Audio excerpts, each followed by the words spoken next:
Next episode की start previous scene से ही होती है, जो हमें दिखाया गया था एनुअल जनरल एग्जाम में फर्स्ट रैंक हासिल की होती है। फर्स्ट रैंक हासिल करने की वजह से स्कूल की तरफ से उसे वेरियस रिवॉर्ड दिए जाते हैं, जिनका इस्तेमाल करते हुए वो अपने टिड्डों को हेवली डीमन इंसेक्ट में इवॉल्व कर लेता है। और इसी के साथ में बताया जाता है कि 3 माह गुजर चुके हैं, जिसकी वजह से उनका फाइनल एग्जाम का टाइम आ चुका है। और टीचर वाली सभी को फाइनल एग्जाम के कंटेंट के बारे में बता रहे होते हैं कि ये आपका लास्ट एग्जाम है। इसके रिजल्ट की बेस पे आप किसी भी टॉप यूनिवर्सिटी में एडमिशन ले सकते हैं, इवन कि आप इंपीरियल अकेडमी में भी जा सकते हैं अगर आप अच्छा परफॉर्म करते हैं। जिस पे हैनवू सोचता है कि मेरे लिए एक बहुत ज़्यादा अच्छी अपॉर्चुनिटी है कि मैं इंपीरियल अकेडमी में जा सकूँ। वैसे मेरी दादा की आखिरी ख्वाहिश थी कि मैं इंपीरियल अकेडमी में जाऊँ, अपने पेरेंट्स को ढूंढूं वहाँ पे जाके, जो कि इंपीरियल अकेडमी के क्योस में लापता हो चुके हैं। और फिर टीचर वाली मजीद बताते हैं कि फाइनल एग्जाम 1 घंटे के बाद स्टार्ट होगा। आप लोगों के पास 1 घंटे तक का टाइम है अपनी प्रिपरेशन कर लें। डिमोनिक अभ्यास में आपका एग्जाम होगा, उसके लिहाज से अपने आप को प्रिपेयर कर लें। जिसे सुनने के बाद स्टूडेंट्स आपस में डिस्कस करना स्टार्ट कर देते हैं कि अभ्यास रंजन यार, वो तो डिमोनिक ऑरा के साथ भरी होती है, वहाँ पे तो अनडेड क्रीचर्स होते हैं, मॉन्स्टर्स ही मॉन्स्टर्स होते हैं, वहाँ पे तो सिर्फ स्केलेटन जैसे मॉन्स्टर ही कारआमद होते हैं। लेकिन हमारे पास तो स्केलेटन जैसे मॉन्स्टर है ही नहीं है, हमें उन लोगों के साथ टीम अप करना होगा जिनके पास स्केलेटन आर्मी है। और इसी के साथ हमें दिखाया जाता है क्लास मीटर जो कि सोच रहा होता है मेरे पास एक बहुत ज्यादा अच्छा चांस है कि मैं टॉप रैंक को हासिल करूं और सभी को दिखाऊं कि यहाँ पे स्ट्रॉन्ग कौन है। मगर तभी उसे एक अननोन नंबर से कॉल आती है जिसे वो अटेंड करता है और हमें पता लगता है ये कॉल किसी और की नहीं बल्कि टीचर लियस की है, जो कह रहे होते हैं कि जैंग तुम्हें मेरे लिए काम करना होगा। एक ऐसा बंदा है जिससे मैं छुटकारा हासिल करना चाहता हूँ, जिसका काम लगाना चाहता हूँ। अगर तुम उसका काम तमाम कर देते हो तो मैं तुम्हें जो मांगोगे वो प्रोवाइड करूंगा। जिस पर क्लास मॉनिटर यानी कि जैंग टीचर लियस से कहता है कि अगर ये हैनवू के बारे में है तो उसके बारे में आपको फिक्र करने की कोई जरूरत नहीं है, वो ऑलरेडी मेरी हिट लिस्ट में है। मैं वैसे भी उसका कुछ ना कुछ करने ही वाला था। जिस पर टीचर लुइस खुश हो जाते हैं, वो कहते हैं कि एज एक्सपेक्टेड, जैसे कि मुझे अपने फेवरेट स्टूडेंट से एक्सपेक्टेड था। अगर तुम मेरा ये काम कर देती हो तो ये मेरे पे बहुत ज़्यादा बड़ा एहसान होगा और मैं किसी का एहसान नहीं रखता, इसलिए मैं तुम्हें ये कार्ड देता हूँ। हमें दिखाया जाता है वो उसे कार्ड ट्रांसफर कर देते हैं जो कि demonic dragon heroic life form का होता है, जिसे पाने के बाद जैंग खुश हो जाता है। वो कहता है कि इसे इस्तेमाल करते हुए मैं अभी आज रंजन में टॉप रैंक को हासिल कर सकता हूँ, मुझे कोई भी नहीं रोक सकेगा। और इसी के साथ गाइस हमें दिखाया जाता है फाइनल एग्जाम स्टार्ट हो जाता है। तमाम स्टूडेंट्स अपने अपने डिवाइस में खींचे चले जाते हैं और फाइनल एग्जाम के रूल्स के बारे में बताया जाता है कि सभी के पास एक चांस होगा कि वो अपने फेमिलियर्स के रूप ले सकते हैं, वो उनकी इनकार्नेशन बन सकते हैं, उनकी एबिलिटीज को यूज कर सकते हैं। और बताया जाता है कि अगर स्टूडेंट इनकार्नेशन फॉर्म के अंदर मर भी जाता है तो उसके पास दोबारा से एक चांस होगा कि वो रिवाइव हो जाए।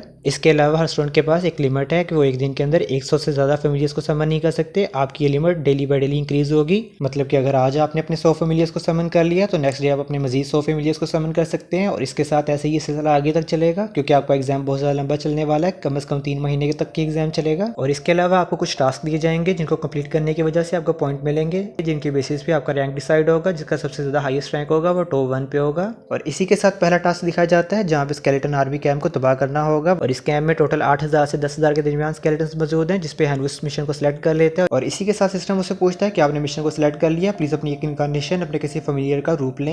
हैनवू को 4 ऑप्शन दिए जाते हैं कि आपके पास ये 4 इनकारनेशन ऑप्शन है, इनमें से किसी एक को सिलेक्ट करें। इसमें हैनवू स्केलेटन लॉर्ड की इनकारनेशन को चूज कर लेता है, ये सोचते हुए कि डिमोनिक अभ्यास में हर तरफ डिमोनिक हो रहा है, मेरे पास इसके अलावा कोई और चॉइस नहीं है, वो इसे चूज कर लेता है। जिसके साथ हमें दिखाया जाता है हैनवू का रूप बदलना स्टार्ट हो जाता है, वो स्केलेटन लॉर्ड की इनकारनेशन में कन्वर्ट हो जाता है। टू बी ऑनेस्ट थोड़ा क्यूट लग रहा है। जैसे ही हैनवू यहाँ पे स्केलेटन लॉर्ड का रूप लेता है उसे बहुत ज्यादा अच्छा फील होना स्टार्ट हो जाता है, क्योंकि यहाँ पे हर तरफ डिमोनिक हो रहा होता है, जिसकी वजह से उसकी ग्रोथ हो रही होती है। उसका स्केलेटन लॉर्ड उस एनर्जी को एब्जॉर्ब कर रहा होता है, वो सोच रहा होता है ये तो मेरे लिए जन्नत से कम नहीं है। और तभी वो अपने कुछ टिड्डों को समन करता है। जैसे ही वो उन टिड्डों को समन करता है, डिमोनिक हो की वजह से उनका काम तमाम हो जाता है, जिसपे वो कह रहा होता है कि एज एक्सपेक्टेड, मुझे पहले से ही पता था कि ऐसा ही कुछ होगा। अब मेरे पास सिर्फ एक ही चॉइस है कि मैं अपने हेवली डीमन इंसेक्ट्स को समन करूं। और इसी के साथ वो अपने हेवली डीमन इंसेक्ट्स को समन कर लेता है। और इसी के साथ है वो स्केलेटन आर्मी कैंप की तरफ जाना स्टार्ट कर देता है। रास्ते में से बॉर्न ट्रिबन फ्रूट मिलते हैं, जिसपे वो अपने टिड्डों को हुक्म दे देता है कि जाके से कलेक्ट कर लो। मगर तभी पीछे से अनडेड उस पर हमला करना स्टार्ट कर देती है, जिसपे वो अपने स्केलेटन लॉर्ड की एबिलिटीज को यूज करते हैं मॉन्स्टर्स का काम लगा देता है। उसके टिड्डों ने फ्रूट्स भी अभी तक कलेक्ट कर लिए होते हैं और वो फ्रूट्स को अपने कार्ड में स्टोर करना स्टार्ट कर देता है। मगर अभी भी 100 फ्रूट ऐसे होते हैं जो कि बच चुके होते हैं, उसके पास स्टोरेज खत्म हो चुकी होती है। और वो सोचता है कि मेरे पास एक प्लान है, क्यों ना मैंने सेल कर दूं। वो क्लास ग्रुप में जाता है और बताता है कि मेरे पास 100 से ज्यादा बोन रिबन फ्रूट है, अगर किसी को चाहिए तो बताओ, मैं सेल कर सकता हूँ, ये एक्सचेंज कर सकते हैं। जिसपे एक स्टूडेंट कहता है क्या मतलब एक्सचेंज कर सकते हैं, ये तो सरासर चीटिंग है। जिसपे दूसरा स्टूडेंट कहता है इसमें चीटिंग वाली कौन सी बात है, ये सिर्फ बिजनेस है, बिजनेस कर रहा है बंदा यहाँ पे, तुम्हें क्या मसला है। और तभी वो हैनवू से कहता है कि हैनवू मैं तुमसे 50 डिवाइन पावर के बदले में ले सकता हूँ। दूसरा बंदे भी इसे सेम ऑफर दे रहा होता है, जिसपे टीचर ने कहते हैं कि आप रिसोर्सेज को एक्सचेंज कर सकते हैं, कोई मसला नहीं है, लेकिन आपको रिसोर्सेज के साथ ही एक्सचेंज करना होगा जो कि आपके ब्यास में मिले हैं। ये आप लोगों के लिए पहली वार्निंग है, अगर आप लोगों को 3 वार्निंग्स मिलती हैं तो आपको डिस्क्वालीफाई कर दिया जाएगा, तो please be careful.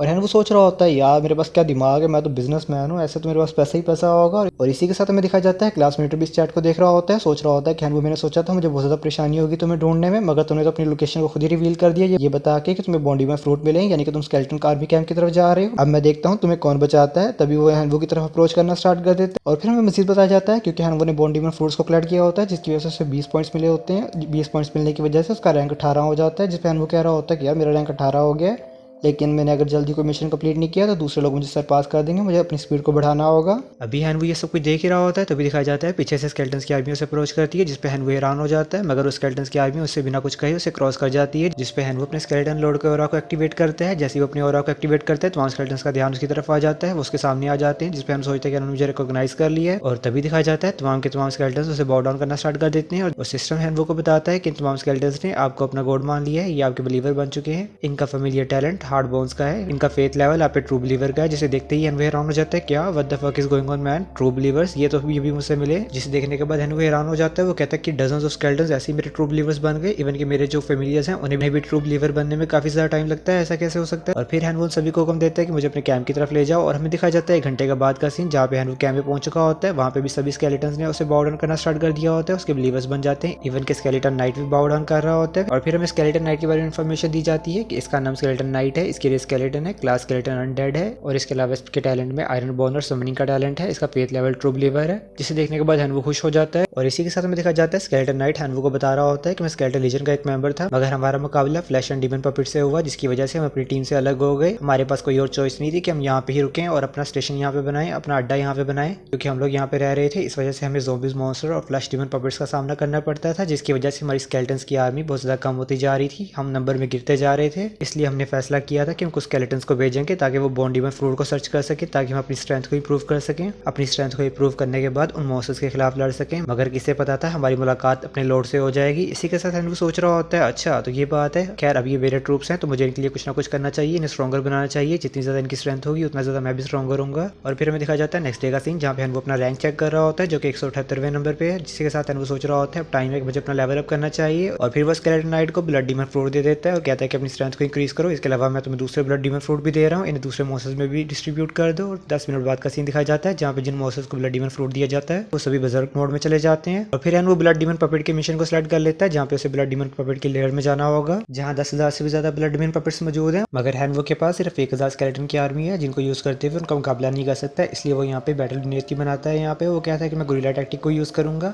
Blood demon puppets के साथ डायरेक्ट बैटल मेरे लिए नुकसानदेह होगी, इसलिए मुझे गुरिल्ला टैक्टिक को यूज करना होगा। तभी वो स्केलेटन को हुक्म देता है कि जाओ केव के अंदर जाओ, जिसपे वो स्केलेटन केव के अंदर जाता है, जिसे देखते ही ब्लड डीमन पपेट्स उसके ऊपर अटैक करना स्टार्ट कर देते हैं, और स्केलेटन वापस पीछे आ जाता है, जिसपे दूसरे स्केलेटन्स मदद करते हुए स्नीक अटैक करके उन तमाम ब्लड डीमन पपेट्स का काम लगा देते हैं। और यही टैक्टिक को यूज करते हुए बार बार ब्लड डीमन पपेट्स को भाई बुलाया जाता है और स्केलेटन्स उनका काम लगा देते हैं। और इसी के साथ हमें बताया जाता है स्केलेटन नाइट की स्किल को यूज करते हुए हैनवू ने ब्लड डीमन पपेट्स की हड्डियों से दूसरे मॉन्स्टर्स को भी समन कर लिया। अब जो उसकी स्केलेटन आर्मी की तादाद है वो 7,000 के करीब है, मगर अभी भी 3,000 ब्लड डीमन पपेट्स के साथ मुकाबला करना बाकी है, ताकि वो अपने मिशन को कंप्लीट कर सके। उसके पास बहुत ज्यादा कम टाइम रह चुका होता है, इसलिए वो अपने तमाम स्केलेटन्स को हुक्म दे देता है कि जाओ अटैक करो। और इसी के साथ दिखाया जाता है 1 घंटे बाद का सीन, जहाँ पे स्केलेटन नाइट उसे क्रिस्टल को दे रहा होता है, जिसे हैनवू सबमिट कर देता है। उसका टास्क कंप्लीट हो जाता है, उसे 60 पॉइंट्स मिलते हैं। 60 पॉइंट्स मिलने की वजह से हैनवू का रैंक 108 पे आ जाता है। और इसी के साथ हमें दिखाया जाता है क्लास मॉनिटर का सीन, जो कि अभी भी हैनवू को ढूंढ रहा होता है, मगर अभी तक उसे कोई नामो निशान नहीं मिलता है हैनवू का। मगर तभी वो देखता है कि हैनवू का रैंक इंक्रीज हो गया, जिसपे वो सोचते हैं 60 पॉइंट्स के साथ इसका रैंक इंक्रीज हो गया, इसका मतलब है इसने लाजमी ब्लड डीमन पपेट्स को मारा होगा, उसके मिशन को कंप्लीट किया होगा। अब क्योंकि मुझे पता लग चुका है कि तुम कहाँ पे हो, तो तुम इंतजार करो, मैं तुम्हारे लिए आ रहा हूँ। और इसी के साथ हमें दिखाया जाता है वो ब्लड डीमन पपेट्स की लेयर में आ जाता है, जहाँ पे हैनवू अपने स्केलेटन्स की आर्मी के साथ खड़ा होता है। जैसे ही वो स्केलेटन्स की आर्मी को देखता है वो हैरान हो जाता है, ऐसा कैसे हो सकता है, हैनवू के पास स्केलेटन्स की आर्मी कहाँ से आ गई, इसके कोर फेमिलियर्स तो टिड्डे थे, इसके पास इतने ज्यादा स्केलेटन्स कहाँ से आ गए, क्या इसने किसी किस्म की ट्रिक का यूज किया है, या इसने अपनी पावर को छुपा के रखा था, क्या इसने अपनी पावर को छुपा के रखा था ताकि ये गुड ग्रेड्स को हासिल कर सके। मगर इसका मुकाबला मेरे से हुआ है, इसकी बुरी किस्मत। और तभी वो अपने हेललाउंड्स को अटैक करने का हुक्म दे देता है, जिसपे उसके हेललाउंड्स हैनवू पे स्नीक अटैक करना स्टार्ट कर देते हैं, जिसे हैनवू नोटिस कर लेता है। मगर तभी उसकी स्केलेटन लॉर्ड की आर्मी उन्हें डिफेंड करती है। और इसी के साथ हमें दिखाया जाता है स्केलेटन्स की आर्मी हेललाउंड के अटैक को डिफेंड करती है। और क्लास मॉनिटर सोच रहा होता है कि डिमोनिक अभ्यास के अंदर अभी हमारा दूसरा दिन ही है और इसने इतनी ज्यादा पावर को गैदर कर लिया, अगर इसे थोड़ा और टाइम दिया गया तो इसे डील करना नामुमकिन हो जाएगा, मुझे इसे आज ही खत्म करना होगा, आज और अभी ही इसका काम लगाना होगा। और इसी के साथ वो टीचर लियोस के दिए हुए कार्ड को एक्टिवेट करते हुए उसकी फुल फॉर्म को एक्टिवेट कर लेता है, जिसकी वजह से वो हीरोइक लाइफ फॉर्म में कन्वर्ट हो जाता है और स्केलेटन्स पे अटैक करना स्टार्ट कर देता है। स्केलेटन्स उसका मुकाबला नहीं कर पा रहे होते, और तभी वो तमाम स्केलेटन्स का काम लगा देता है। मेरे कहने का मतलब ये था, जितने भी स्केलेटन सामने डिफेंड कर रहे थे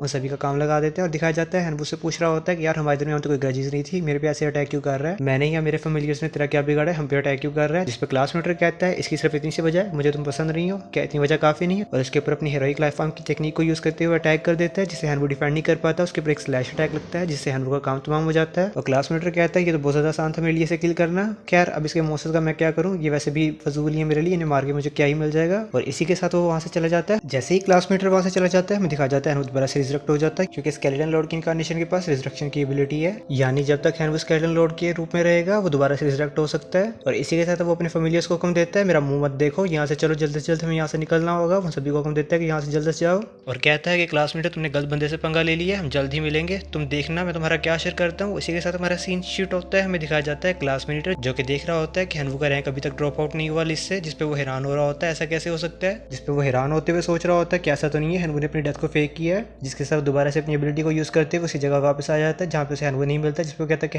हैनवू तुम अगली बार देखना तुम्हारा काम तमाम करके ना गया तो मेरा नाम भी जैंग नहीं है। पिछली बार तो मैंने तुम्हारे फेमिलियर्स को छोड़ दिया था, लेकिन इस बार मैं किसी एक को भी नहीं छोड़ूंगा, तुम सिर्फ वेट करो। उसके हेलडाउन हर तरफ स्मेल को सूंघने की कोशिश कर रहे होते हैं कि किसी तरीके से किसी स्केलेटन का ट्रेस फाउंड हो जाए, मगर उसे कुछ भी नहीं मिलता। और कुछ दूरी पे दिखाया जाता है हैनवू को जो कि सोच रहा होता है क्लासमेट के साथ लड़ाई के बाद मुझे इतना पता लगा है कि मेरे स्केलेटन से ज़्यादा पावरफुल नहीं है, मुझे इनकी पावर को इंक्रीज करना होगा, जिसके लिए मुझे मजीद बोन क्रिस्टल्स की जरूरत होगी। और तभी अपने बोन क्रिस्टल्स को बाहर निकालता है और स्केलेटन आर्मी को दे देता है। जैसे स्केलेटन बोन क्रिस्टल को यूज करते हैं उनकी पावर अपग्रेड हो जाती है, जिसपे हैनवू सोच रहा होता है अभी इतना भी काफी नहीं है कि मैं क्लासमेट को चैलेंज कर सकूं, तो इंपीरियल अकेडमी से रिकॉग्नाइज होना तो दूर की बात है, मुझे अपनी पावर को इंक्रीज करना होगा, अपनी स्केलेटन की आर्मी को इंक्रीज करना होगा, अपने पॉइंट्स को इंक्रीज करना होगा ताकि सभी लोगों की टेंशन मेरे पे आ सके। और तभी वो देखता है उसके पास 2 मिशन होते हैं, जिसमें से वो मिशन 64 को सिलेक्ट कर लेता है, जिसमें उसे गोल्ड डीमन ट्राइब का खात्मा करना होता है। अगर आप इस मिशन को कंप्लीट करते हैं इसके रिवार्ड में आपको 80 एग्जामिनेशन पॉइंट दिए जाएंगे, इसके अलावा 2 लेवल 2 की स्किल क्रिस्टल दी जाएगी। जिस पे हैनवू सोच रहा होता है ये लोग यहाँ के नेटिव हैं, नेटिव क्रिएचर्स हैं, इनके पास डिमोनिक अभ्यास की डिमोनिक पावर होगी जो कि बहुत ज्यादा सिनिस्टर है।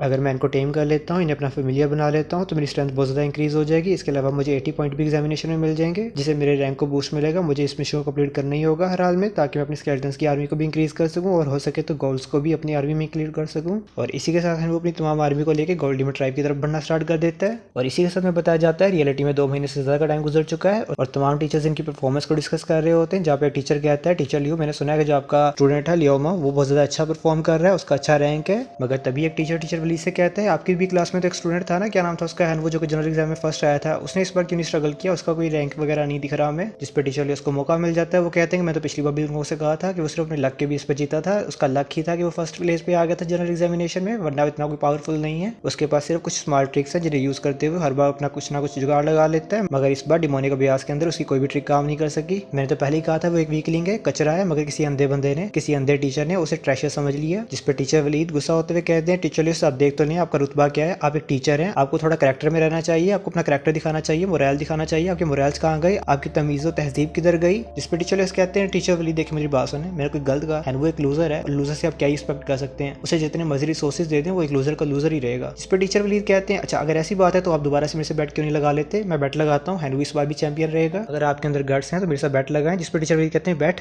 किस चीज की बैट लगानी है। जिस पे टीचर वलीद कहते हैं ऑब्वियसली डिविनिटी पॉइंट्स की बैट लगाते हैं, क्या आप लगाना चाहेंगे कि नहीं। जिस पे टीचर कहते हैं मेरे पास डिविनिटी पॉइंट्स तो नहीं है, लेकिन हम किसी और चीज पे बैट लगा सकते हैं, मैं अपने डिवाइन टाइटल पे बैट लगाता हूँ, अगर आप जीते तो मैं आपको अपना डेमीगॉड का डिवाइन टाइटल दे दूंगा, जिससे आपकी पावर इंक्रीज हो जाएगी, और अगर मैं जीता तो आप मुझे डिविनिटी पॉइंट दे देना। जिस पे टीचर वलीद एग्री हो जाते हैं। और इसी के साथ में दिखा जाता है गोल्ड डीमन कैंप का सीन, जहाँ पे हैनवू ने तमाम के तमाम मॉन्स्टर्स को वाइप आउट कर दिया होता है, सिर्फ कोई 10,000 के करीब मॉन्स्टर बचे होते हैं। और हैनवू सोच रहा होता है कि मैंने बहुत ज्यादा अच्छी स्ट्रेटजी को यूज करते हुए तमाम मॉन्स्टर्स का काम लगा दिया, अब मेरे पास 90,000 से भी ज्यादा स्केलेटन्स की आर्मी है। और तभी वो अपनी स्केलेटन आर्मी को हुक्म देता है जितने भी गोल्ड मॉन्स्टर्स बच गए हैं उन्हें सब पे अटैक करना स्टार्ट कर दो, जब तक कि वो सरेंडर ना कर दें कि वो मर ना जाए। तभी दिखाया जाता है तमाम मॉन्स्टर्स गोल्ड मॉन्स्टर के ऊपर अटैक करना स्टार्ट कर देते हैं। और स्केलेटन नाइट उन गोल्ड मॉन्स्टर से कह रहा होता है तुम लोग सरेंडर क्यों नहीं कर देते, अगर तुम लोग सरेंडर कर सकते हो तुम लोग जी सकते हो, मगर वो सरेंडर नहीं करते, जिसपे हैनवू सभी का काम लगा देता है। और हैनवू अपने बोन कलेक्टर्स और बोन रिजरेक्टर को समन करता है, जो कि तमाम गोल्स को समन करना स्टार्ट कर देते हैं, उनसे रिजरेक्ट करना स्टार्ट कर देते हैं, उनकी हड्डियों से नए स्केलेटन्स को जन्म देना स्टार्ट कर देते हैं। जैसे ही ऐसे होता है हमें दिखा जाता है स्केलेटन्स की एक नई नस्ल को, जिनका नाम स्केलेटन रिवाइवर है। इनकी रेस स्केलेटन है, मगर इनकी क्लास ट्रांसेंडेंट है, इनका टैलेंट हार्ड बोन है। इसके अलावा ये किसी भी स्केलेटन को जो कि मर चुका है, टूट चुका है, उसे रिवाइव कर सकते हैं। यहाँ पे गौर करने वाली बात है, मैंने नाम स्केलेटन लिया है, ना कि मैंने किसी मॉन्स्टर का नाम लिया। ये मरे हुए स्केलेटन्स को रिवाइव कर सकते हैं, जिसे देखने के बाद हैनवू हैरान हो जाता है, क्या स्केलेटन रिवाइवर, ये तो स्केलेटन नाइट से भी ज्यादा स्ट्रॉन्ग है, इनके पास जो स्किल है वो ज्यादा अमेजिंग है। तभी दिखाया जाता है स्केलेटन रिवाइवर वहाँ पे पड़ी हड्डियों को रिवाइव कर देता है। तभी दिखाया जाता है स्केलेटन रिवाइवर अपनी एबिलिटी को शो करते हुए वहाँ पे पड़े कंगाल को दोबारा से जिंदा कर देता है, जिससे वो स्केलेटन मजीद पावरफुल होकर जन्म ले लेता है। जिसपे हम कह रहा होता है वो यार ये तो बड़ी काम की चीज है, एवर की ये लोग तो हील भी कर सकते हैं, इनकी मदद से मेरी आर्मी कभी भी इंजर्ड नहीं होगी। और तभी दिखाया जाता है स्केलेटन नाइट हैनवू को गोल्ड डीमन ट्राइब का क्रिस्टल दे देता है, जिस क्रिस्टल गोर को हैनवू सबमिट कर देता है, जिसकी वजह से उसका मिशन कंप्लीट हो जाता है। और हैनवू सोच रहा होता है इतनी ज्यादा स्केलेटन्स की आर्मी के साथ मुझे क्लास मॉनिटर से भी डरने की कोई जरूरत नहीं है, मैं उसका भी मुकाबला कर सकता हूँ। और इसी के साथ में दिखाया जाता है क्योंकि हैनवो ने इस मिशन को कंप्लीट कर लिया था, इसलिए उसे 80 पॉइंट्स का रिवार्ड दिया जाता है। जैसे इसके 80 पॉइंट्स रिवार्ड में ऐड होते हैं तो उसका रैंक 401 पे आ जाता है और इसके अलावा उसे 2 किल क्रिस्टल्स भी रिसीव होते हैं। और ऐसे ही बहुत ज़्यादा टाइम गुजर जाता है। हैनवो मोसेस के ऊपर चार्ज करना स्टार्ट रखता है, मिशन को कंप्लीट कर रहा होता है और इसी के साथ दिखाया जाता है 3 दिन गुजर चुके हैं और हैनवो अभी भी अपने स्केलेटन्स की आर्मी को यूज करते हुए मिशन को कंप्लीट कर रहा होता है। और यहीं से हमारा सीन शूट होता है। हमें दिखाया जाता है तमाम टीचर्स का सीन जो कि डिस्कस कर रहे होते हैं, यार हैनवो तो बहुत ज़्यादा अच्छी प्रोग्रेस कर रहा है, सिर्फ 3 दिनों में ही उसने अपना रैंक अप कर लिया है, वो 4th नंबर पे आ चुका है, ये सच में बहुत ज़्यादा प्रोग्रेस है। मगर टीचर लियोस एज यूजुअल अभी भी कह रहे होते हैं तो क्या हुआ अगर 4th नंबर पे भी आ गया, अभी भी वो नंबर 1 पे नहीं है, अभी भी बैट मैं ही जीत रहा हूँ। मगर तभी डायरेक्टर शो एक अनाउंसमेंट करती है कि फर्स्ट क्लास यूनिवर्सिटी ब्रेजर्ड कॉलेज ने एक मैसेज सेंड किया है कि वो हैनवो का इंटरव्यू करना चाहती है एग्जाम के बाद। और इसी के साथ डायरेक्टर शो एक अनाउंसमेंट कर दिया कि फर्स्ट क्लास यूनिवर्सिटी ब्रेजर्ड कॉलेज ने एक मैसेज सेंड किया है जिसके मुताबिक वो हैनवो के एग्जाम के बाद उसका इंटरव्यू करना चाहती हैं। और first class college dragon college ने भी मैसेज सेंड किया कि वो हैनवो को हायर करना चाहती हैं, उसका इंटरव्यू करना चाहती हैं एग्जाम के बाद। और इसके अलावा एक सेक्रेटेड कॉलेज ने भी मैसेज सेंड किया है जो कि किंगस्टन कॉलेज है, उसने हैनवो को बिना एंट्री टेस्ट के अब डायरेक्ट अपने कॉलेज में रोल करने की ऑफर दी है, जिसपे तुम्हारे टीचर्स हैरान हो रहे होते हैं। मगर टीचर इस पे ऑब्जेक्ट कर रहे होते हैं कि डायरेक्टर शो आप कैसे कर सकती हैं, हैनवो से ऊपर 3 स्टूडेंट हैं, उनको तो किसी का इन्विटेशन रिसीव नहीं हुआ, ये सरासर से आती है, आप ऐसे नहीं कर सकती, आप सिर्फ हैनवो की अचीवमेंट्स को ही अनाउंस नहीं कर सकती, यहाँ पे जरूर दूसरे स्टूडेंट्स को भी इन्विटेशन आए होंगे, उनके बारे में क्यों कोई अनाउंसमेंट नहीं की गई। जिस पर डायरेक्टर शो बताती है ये ऐसा नहीं है कि ये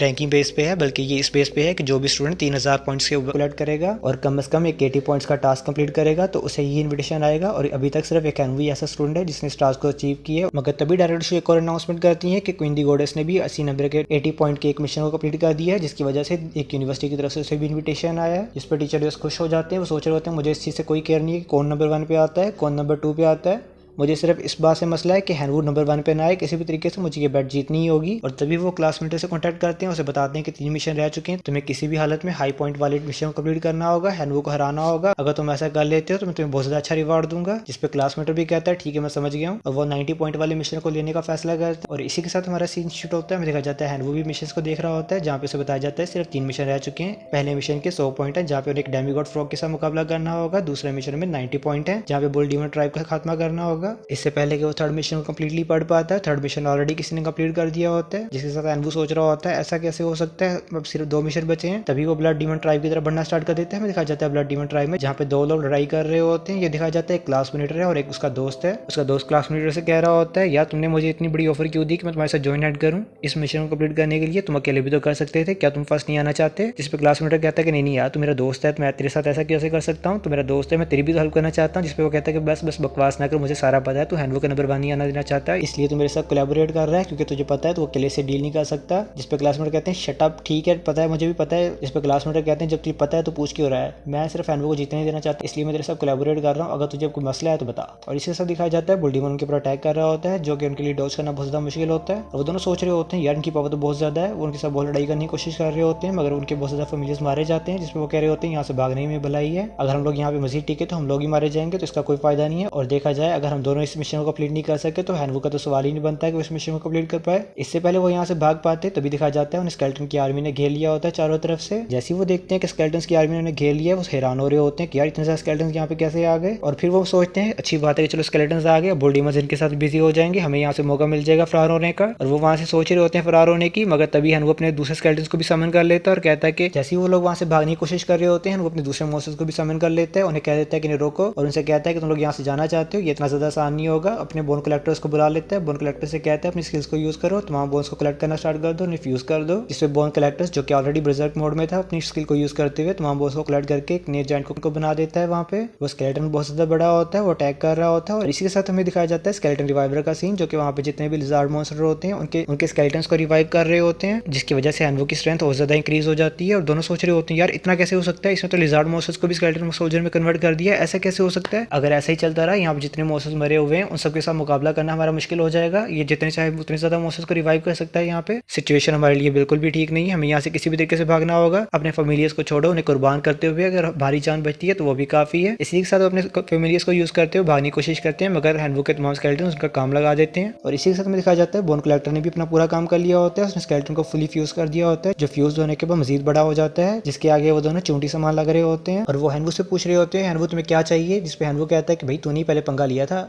अब तू मुझसे क्यों पूछ रहा है मुझे क्या चाहिए। जिस पे क्लासमेट गुस्सा होते हुए कहता है तुम्हारी तो फेमिलियर टिड्डे नहीं थे, तुम इनको कैसे यूज कर पा रहे हो। अभी वो अपनी बात कंप्लीट कर ही रहा था, मैं दिखा जाता है वो जाइंट स्केलेटन उसके ऊपर पाँव रख के उसका काम लगा देता है। और हैन वो कह रहा होता है कि मैं तुम्हें तरस खा रहा हूँ, तुम्हें डायरेक्ट मौत दे रहा हूँ, अगर मेरे बस में होता मैं तुम्हें टॉर्चर करता, तुम्हें शुक्रगुजार होना चाहिए कि मैं तुम्हें टॉर्चर नहीं कर रहा। और इसी के साथ उसका काम लग जाता है। दूसरा स्टूडेंट देख के हैरान हो रहा होता है ऐसा कैसे हो सकता है। दूसरा स्टूडेंट कह रहा होता है हैन वो की स्ट्रेंथ तो बहुत ज्यादा है, इसके साथ तो पंगा लेना भी मुश्किल है, मुझे जल्द से जल्द से माफी मांगनी चाहिए। तभी हैन वो के सामने गिड़गिड़ाते हुए कहता है हैन वो मुझे माफ करना, ये सारी मिसअंडरस्टैंडिंग है, मेरा मतलब ये नहीं था, मैं तो सिर्फ इसके तो कोऑपरेट कर रहा था ताकि मॉन्स्टर को मार सकूं। तुम्हें समझना चाहिए और वैसे भी तुम्हें कुछ खास मिलेगा नहीं मुझे मार के। इस पे हैन वो सोचता है हाँ बात तो ठीक है, लेकिन तुझे ना मार के भी तो मुझे कौन सा कुछ मिल जाना है। जिस पे वो गिड़गिड़ाते हुए कहता है नहीं नहीं मुझे नहीं मारो, मुझे यहाँ पे अभ्यास लीला में जो कुछ भी मिला है मैं तुम्हें आधी चीजें वो दे दूंगा अगर तुम्हें छोड़ देती हो। जिस पे हैन वो उस पर अग्री कर जाता है कि ठीक है जा दफा हो जाए यहाँ से। और इसी के साथ में दिखाया जाता है 5 घंटे बाद का सीन जहाँ पे हैन वो ने काफी ज्यादा बुल डीमंस को मार दिया होता है। बुल डीमंस को मारने के बाद उन्हें रिवाइव भी कर लेता है और इसी के साथ जो बुल डीमंस बचे होते हैं उसे सरेंडर कर देते हैं, उसे अपना लॉर्ड मान लेते हैं, गॉड मान लेते हैं, उसके फेमिलियर्स बन जाते हैं। और इसी के साथ हैन वो इस मिशन को सबमिट कर देता है। जैसे वो इस मिशन को सबमिट करता है उसे 90 पॉइंट रिवार्ड्स में मिलते हैं। जैसे उसे 90 पॉइंट रिवार्ड में मिलते हैं वो फर्स्ट रैंक पे आ जाता है। मगर तभी एक और अनाउंसमेंट की जाती है कुंशंग यानी कि हमारी गॉडेस उसने एक और मिशन कंप्लीट कर लिया होता है जिसकी वजह से उसके पॉइंट 3600 बन जाते हैं जो कि सेकंड रैंक पे है। और हैन वो सोच रहा होता है इसमें कोई भी सरप्राइज वाली बात नहीं है। जिस पे हैन वो सोच रहा होता है इसमें कोई भी सरप्राइज वाली बात नहीं है, वो ऑलरेडी बहुत ज्यादा स्ट्रॉन्ग थी। अगर मुझे अपने फर्स्ट रैंक को बरकरार रखना है तो मुझे एक और मिशन कंप्लीट करना होगा। इसके सिर्फ एक ही हल है, मुझे डार्क फ्रॉग डेमीगॉड को हराना होगा। अगर मैं इस मिशन कंप्लीट करता हूँ तो ही मैं फर्स्ट रैंक पे आ सकता हूँ। मगर इसकी जो डिफिकल्टी है वो बहुत ज्यादा है, मेरी जो करंट पावर है उसके साथ भी मैं ऐसे डील नहीं कर सकता। मगर मुझे किसी भी तरीके से टॉप यूनिवर्सिटी के टेंशन को गेन करना है, अगर मुझे टॉप यूनिवर्सिटी के टेंशन को गेन करना है तो मुझे 100 पॉइंट वाला मिशन कंप्लीट करना ही होगा, एक डेमीगॉड का मुकाबला करना ही होगा। और इसी के साथ अपने तमाम फैमिलीज को हुक्म दे देता है चलो डार्क फ्रॉग की टेरिटरी में चलते हैं, वहां पे जाने का हुक्म दे देता है। नेक्स्ट एपिसोड के लिए वीडियो को सपोर्ट करें, लाइक करें, शेयर करें, सब्सक्राइब करें। Thank you, see you, tata, bye bye, sayonara.